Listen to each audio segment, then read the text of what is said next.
হবে রাত্রি নিশীথে যাত্রীরা হুঁশিয়ার। দুর্গমগির কান্তার মূল উত্তর পারাবার হে, দম দিতে হবে রাত্রি নিশীথে যাত্রীরা হুঁশিয়ার। শুভ সন্ধ্যা, আশা করি সবাই ভালো আছেন। আজ এক বিশেষ দিন, 11ই জ্যৈষ্ঠ। আজকের দিনে জন্মগ্রহণ করেছিলেন কাজী নজরুল ইসলাম।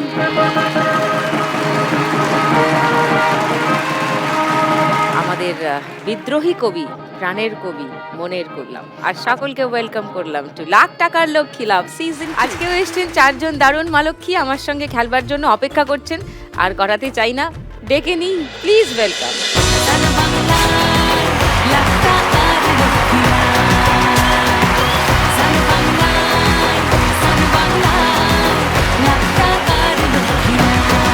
ভালো করে আলাপ করি ছোট করে।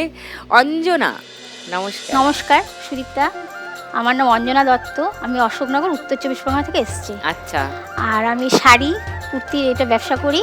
আর 1 মাস ধরে আমি টোটো চালানো শুরু করেছি। তার আগে টোটো না, চালাতেন? তার আগে আমার টোটো চালানোর মতন দরকার হয়নি। আচ্ছা, এই আপনি বললেন যে এই সিদ্ধান্তটা নিতে হয়েছে আমাকে। আগে প্রয়োজন পড়েনি, হ্যাঁ। এখন প্রয়োজন পড়েছে, এরকমটা কেন হলো?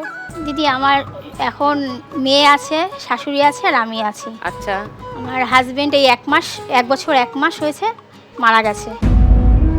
25 সালের ফেব্রুয়ারি মাসে 10ই ফেব্রুয়ারিতে জ্বর হয়েছিল। তো জ্বর হয়েছিল, আমি লোকাল ডাক্তার দেখাই।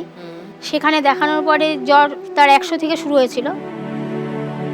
পরীক্ষা নিরীক্ষা হয়েছিল, কিন্তু কোনো কিছু ধরা পড়েনি। শুধু বলেছিল একটা এক্সরে করাতে বুক যে কফ জমেছে বুকে। তারপর তারা হসপিটালে বলেছিল যে দেখাতে। তো আমি আমার লোকাল হসপিটালে নিয়ে যাই। সেখানে ওরা কি করেছিল, নিউমোনিয়া বলে ইঞ্জেকশন করেছিল। ওই 6টা ইঞ্জেকশন নেবার পরেই তার বিছানায় অর্ধেকটা পড়ে যায়। সে মানে একদমই দুর্বল হয়ে যায়। তারপর আমি বলেছি আমি এখান থেকে ট্রান্সফার করে কলকাতায় নিয়ে যাব। তো ওরা বলেছে ঠিক আছে। সকালবেলা আমি যখন নিয়ে যাই, তো ওরা বলেছে যে এখানে ভর্তি রাখা যাবে না, আপনি তো বন্ডে সই দিয়ে নিয়ে এসছেন, এখানে ভর্তি হবে না। আর ওটা গাড়িয়ে গেছে। ও হয়েছিল লাঞ্চে ইনফেকশন আর হেপাটাইটিস ছিল। হেপাটাইটিস? হ্যাঁ, যার জন্য বলেছিল যে আরও 10 দিন যদি আগেও আনতেন তাহলে আমরা হয়তো কিছু করতে পারতাম। 7 দিন ওখানে ছিল। 1 মাস 20 দিনের মাথায় আমার হাজব্যান্ড মারা যায় জ্বরের।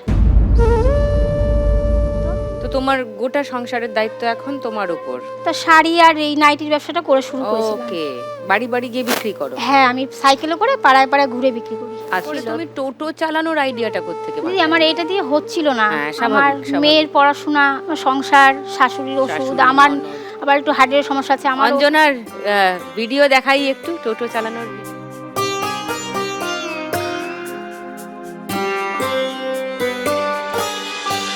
আর এই শাড়ির ব্যবসাটা ওই বিকেলে বিকেলে আমার দিন ঠিক করা আছে কাস্টমার।